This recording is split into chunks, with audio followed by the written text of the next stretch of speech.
karena memang selama perjalanan kasus ini seperti yang beberapa kali saya sampaikan bahwa klien kami dalam ini Pak Hotma Sitompul itu betul-betul sudah merasa sangat-sangat dilecehkan gitu ya, sangat-sangat direndahkan gitu ya kan, bahkan tuduhan-tuduhan sepihak datang gitu ya dengan statement-statement yang menjadikan itu semacam stigma yang negatif gitu. Manusia itu hidup tuh perlu menjaga nama gitu. Nama baik kita jangan dirusak gitu ya kan. Itu paling penting dalam hidup. Bahkan kadang-kadang orang bilang tuh harga diri itu lebih mahal dari segala-galanya gitu. Dari uang juga lebih mahal. Jadi kalau ada orang bilang uang segala-galanya, enggak. Harga diri itu lebih penting dari segala-galanya. Jadi kita udah sampai kepada kesimpulan bahwa apa yang dilakukan selama ini secara kumulatif itu sudah betul-betul memojokkan ya kan. Kemudian terjadi juga seperti provokasi, kemudian olok-olok yang udah nggak masuk di akal ya bisa dilakukan oleh seorang yang punya profesi sebagai pengacara, dan kita dari awal belum pernah meminta pertanggungjawaban ataupun melapor ya kan. Jadi kalau dibilang apa yang kami dapatkan sekarang ada laporan kita baru ke Pradia aja kok ya kan, kepada artinya Bu Desire belum pernah ada laporan, sementara kita udah dilaporkan satu penyerobotan tanah, kedua terhadap expose katanya bahwa kita mengatakan ada perselingkuhan, padahal nggak pernah ada yang selingkuhan. Pak Hotma cuma menunjukkan gambar ini orangnya, itu nggak mengatakan ada hubungan apa gitu ya. Erotannya Pak Murakarta juga ada yang katakanlah ditambah-tambahin sama media, dia sendiri juga menurut dia nggak pernah gitu ya menyampaikan itu. Jadi itu yang kita rasakan, sehingga kalau orang boleh melaporkan kita ya kan mempersulit atau memperkeruh suasana ini, kita juga punya hak untuk melaporkan itu. Ini yang kita lakukan sekarang. Tapi yang kita lakukan tentunya kan berbasis kepada apakah memang kesalahan itu ada, ya kan? Kami sekarang mau melaporkan pencurian dari keluarga.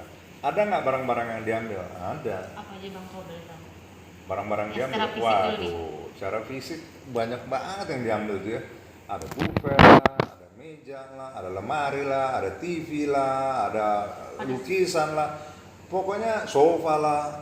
Itu rumah gini aja lah, gambarnya pokoknya rumahnya klien saya itu hampir setengahnya itu kosong, diangkut, ya kan.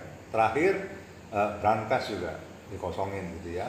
Kemarin saya sudah sampaikan di media bahwa ada 2 pembantu yang berani bersumpah ya, yang Muslim mengatakan berani bersumpah, yang Kristen mengatakan berani untuk mengangkat pernyataannya gitu ya, berjanji bahwa dia mengatakan sebenarnya secara kepercayaan sebagai seorang Kristen gitu ya kan.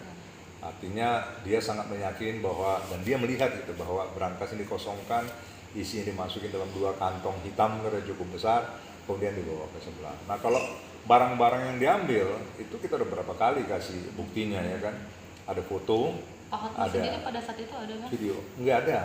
Nah sesudah tanggal 7 itu kan Pak Hotma pas kejadian ya istrinya meninggalkan itu, Pak Hotma kemudian pergi. Ya kan, kalau nggak salah 3-4 hari ya. Barang-barang itu diambil, Iya Pak betul. Hotma sudah tidak ada. Iya, kalau nggak salah dia kembalinya antara tanggal 10 tanggal 11. Itu pun dia kembali karena memang diinformasikan sama para pembantu di rumah bahwa barang-barang habis Pak dan lain sebagainya. Sampai terakhir itulah dapur itu sudah dibongkar, AC-nya mau dicopot lagi, semua udah rusak nih, ubin rusak, semuanya rusak segala macam. Makanya sempat dituliskan dilarang masuk ya, supaya jangan lagi dirusakin ruangan itu gitu, sampai AC segala macam. Ini kan keterlaluan. Yang saya mau katakan gini, di mana saya katakan tidak etisnya gitu ya. Dalam satu lembaga perkawinan kita tahu kan, harta yang dapat sejak hari pertama sampai bubarnya perkawinan itu harta bersama. Belum ada pembagian, yuk udah main ambil aja gitu. Sekarang itu, nah kemudian kalau milik bersama itu di mana? Dibagi 2 gitu kan. Brankas itu milik siapa? Milik bersama, ya kan? Udah diputus sama pengadilan? Belum. 20 tahun pernikahan tidak ada satupun yang diberikan atas nama Bu Desire. Jadi isi berangkasnya itu apa memangnya kalau boleh tahu yang diambil? Ya isi berangkas itu yang jelas tuh ada surat-surat dan barang-barang berharga, ya kan? Ya kalau perempuan kan tahu dong isinya. ya kan.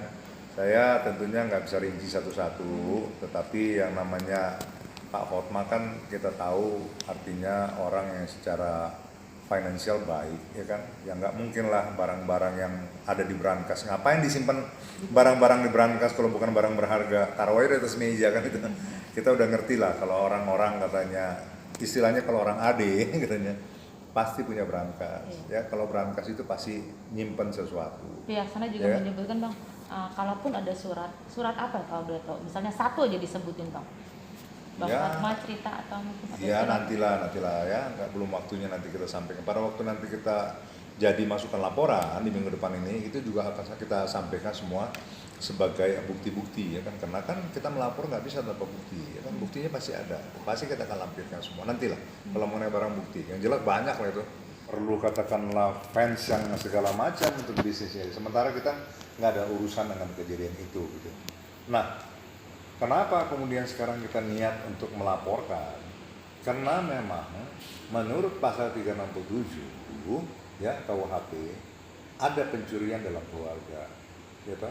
Pencurian dalam keluarga itu kan merupakan delik aduan memang, ya bukan delik umum. Artinya kalau terjadi dalam keluarga, yang melaporkan itu harus katakanlah kalau dituduh istri ya suami lah yang mesti melaporkan. Atau kalau anak katakan melakukan tindak pidana, boleh orang tuanya yang melaporkan. Tetapi artinya memang ini sifatnya absolut, artinya harus keluarga sendiri memang yang melaporkan. Harus yang merasa dirugikan langsung, nggak bisa diwakilkan orang-orang lain.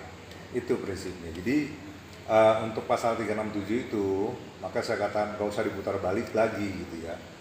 Kalau memang nggak ngerti baca pasal, nanti kita bahas aja bareng-bareng gitu ya. Karena untuk pasal 367 ini jelas-jelas itu sudah masuk di dalam pasal yang masuk dalam kategori pencurian dalam keluarga. Sebelum katakanlah kita melaporkan, ini juga kita juga nggak asal-asal aja nyomot-nyomot pasal. Saya udah konsultasikan beberapa saksi ahli gitu ya, ahli pidana. Mereka semua mengatakan masuk katanya. Jadi kalau memang ada mengatakan nggak masuk, nanti maka saya bilang berkali-kali, jangan melakukan statement di mana terus mengatakan bahwa ini nggak masuk, ini nggak ada pelanggaran kode etik, kalian yang melanggar kode etik dan lain sebagainya.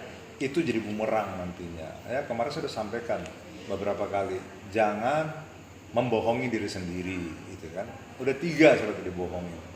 Kalau harta katanya kalau atas nama istri merupakan hak istri, kalau suami merupakan hak suami, itu kan juga udah bohong. Ya, kedua masuk ke pasal 367 ini dibilang nggak ada pidana di sana. Ini bagaimana sih membaca pasalnya gitu ya? Sementara orang awam aja membaca pasal itu mengerti bahwa pasal itu ada.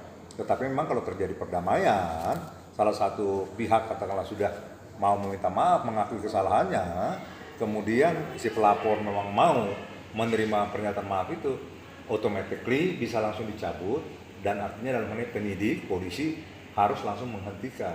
Ya, kalau katakanlah delik biasa, kalaupun dicabut, ya kan, artinya selesai masa ada perdamaian, artinya kemudian pidananya jalan terus, damainya boleh damai, tapi pidana jalan. Itu delik biasa, ya kan. Tapi dalam hal ini delik aduan, kalau umpamanya terjadi perdamaian gitu ya, si pelapor artinya mau memberikan maaf kepada terlapornya, kemudian otomatis dicabut. Saat itu juga memang kasus itu berhenti secara hukum. Itu perbedaan. Bang, tapi kan di sini statusnya masih seorang istri gitu Bang. Kenapa harus jadi dilapor